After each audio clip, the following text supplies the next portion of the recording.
How do you react if students are not interested of the lesson because the teacher is unprepared? Okay, so right, if the students see that you're unprepared, they might lose interest. Right, if they Mm-hmm. see that you don't care about it, then why should they care about it? Um, I think the best thing would be to at least make it fun. Right, as a Mm-hmm. strategy. A lot of times, if you can at least make it fun, then it's effortless for them to learn because they're not learning, they're having fun, right? And some kids need to be stimulated like that in order to in order for information to be retained. It's almost like they all also have to have fun at the same time. Some kids, at least some kids that I've like encountered and stuff. Is that a good answer? Mm-hmm. Do you support those students who wants to be skillful in a certain field of specialization, like the computer operation? Yeah, sure. I mean, I think you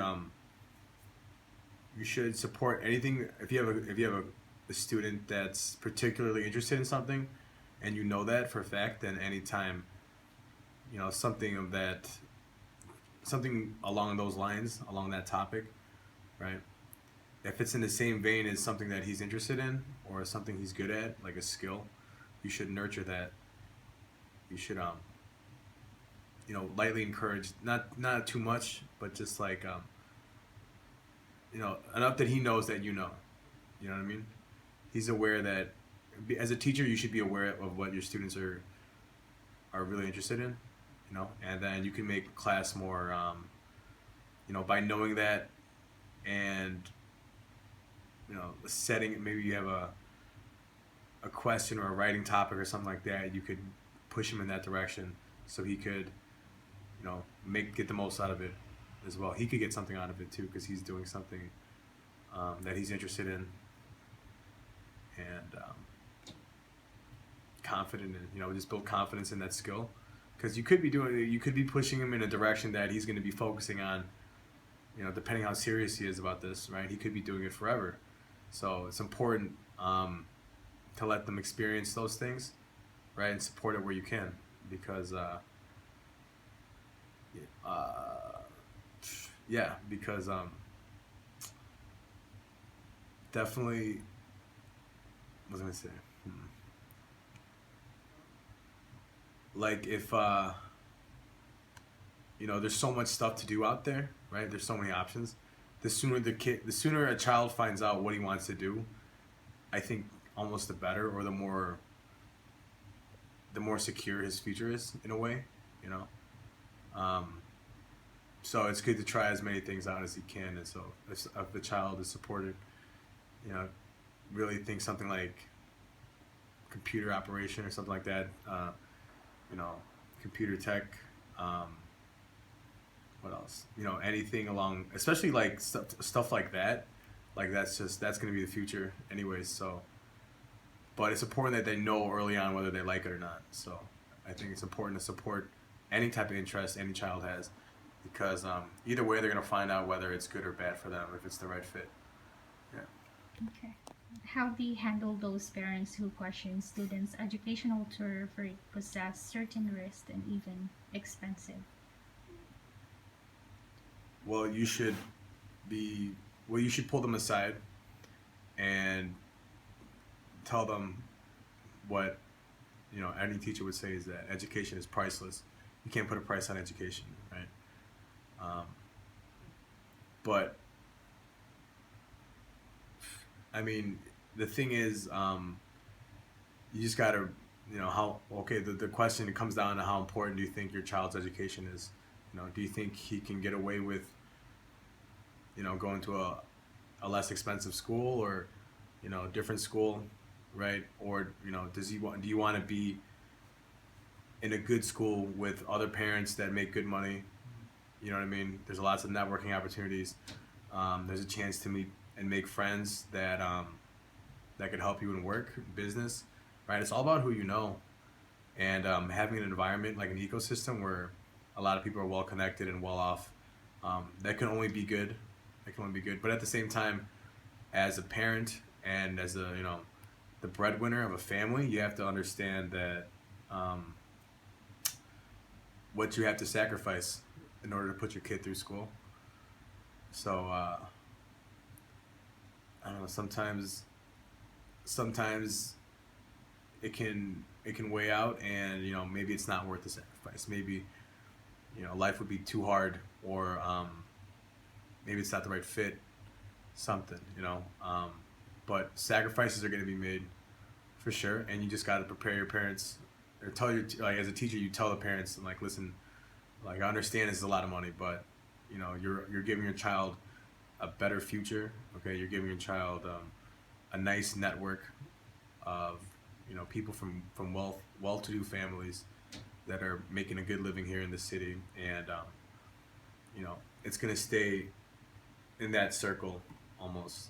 He's gonna be growing up in the circle of people um, that are a little more affluent than others. So he or she, right?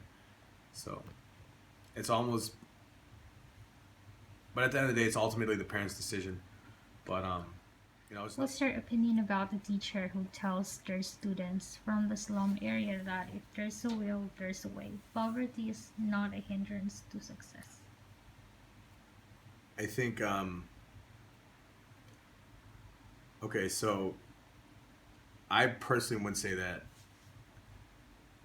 to a kid. I mean, I don't want to make him feel bad from coming from a place that you know he has no control of his environment. He was just born into it, and I totally agree with this quote though. Poverty is not a hindrance to success.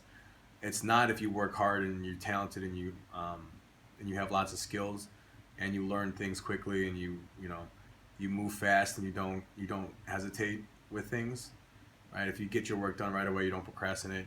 There's definitely a way out of poverty if that's where you're from. Um, as it, what's my opinion on the teacher that says that? I think it's a good if the teacher has got a decent relationship with the student, then yes, of course, everything that can help him, give it to him, right? But if you're gonna tell that to a kid, then it's got to be a real thing. You have to have a real um, like you can say this to a kid, sure, you can say this to a student, but if you want it to stick, then you have to have a relationship with the child. You have to be like a role model. For example, you have to be in his shoes at one point in time. Like, listen, you can rise above this, blah blah blah. How does that? I mean, it's a good mindset. You're instilling some kind of positive attitude, a positive outlook on a really unfortunate circumstance. Um, and if that's what it takes, if you can just hear that from someone, I mean, I wouldn't even just stop here. I would find examples of people that rose up from poverty and done great things, and then it might get something started in these kids' heads, right? They would work harder, or they show up on time, um, do the work 100%, and just develop a good work ethic that'll take them out of the poverty, um, take them out of that lifestyle. Put them in a nice, get them up to the middle class. You know what I mean? Just bring them to the middle class. Just hard work, and yeah, no matter what your circumstance. And of course there's also like really extremely poor people that there's lots of there's also lots of very very poor people, and they let's see, lots of poor people. Okay, so yeah, I think, but there's some people are too poor. Like a lot of people are a lot of there's a lot of poverty here. I mean, there might be kids that have to drop out of school and work, for instance, right? In parts of the world like this. So, I mean, he's still learning.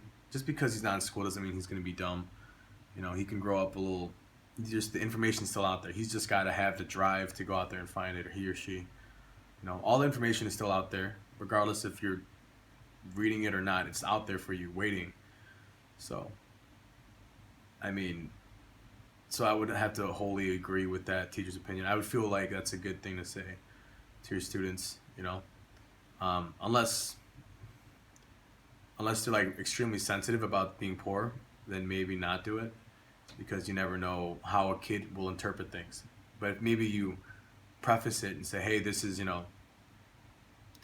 hey, remember, I'm always looking out for you, all right? And remember this, okay? Say this: poverty is not a hindrance to success, all right? There's plenty of poor people, and, add some more information at the end.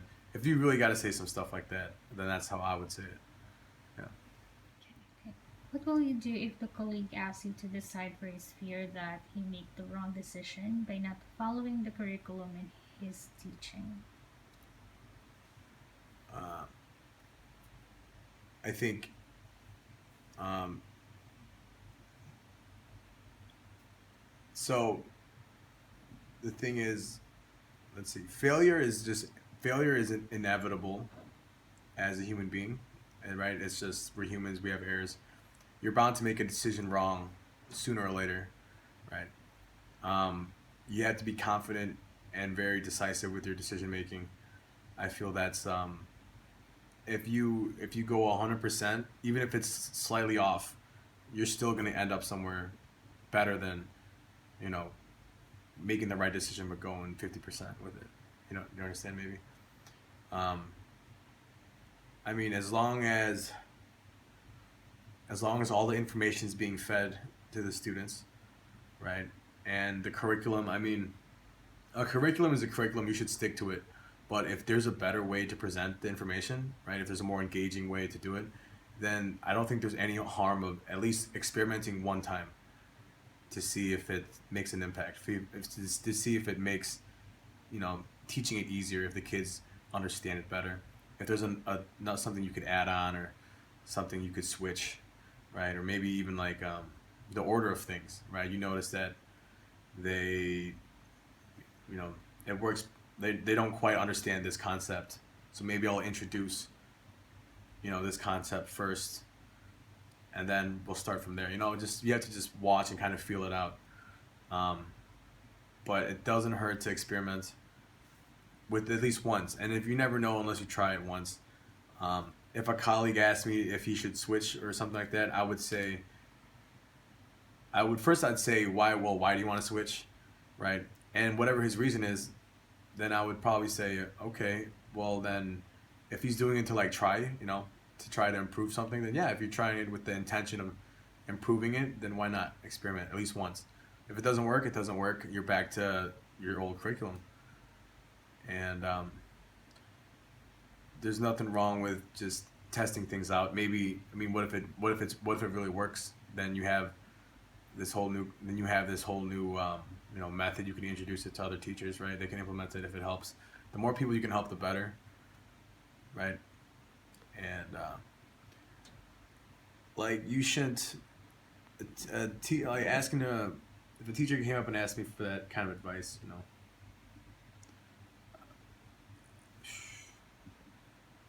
I don't know. And also, every teacher's got their own style too. Not every teacher's the same, obviously. So it would be, I would give the same advice. Yeah, just try it once. No matter what your style is teaching, it's worth a try if you think you can improve it. Otherwise, if it's not going to add value to the lesson, then don't do it. But if you think there's something there, then go for it. You know, yeah. If you think there's some more information, something more that can come out of it, something more you can leave with the students, then I think it's worth every chance, or every opportunity. I think you should take it to, you know, to, yeah.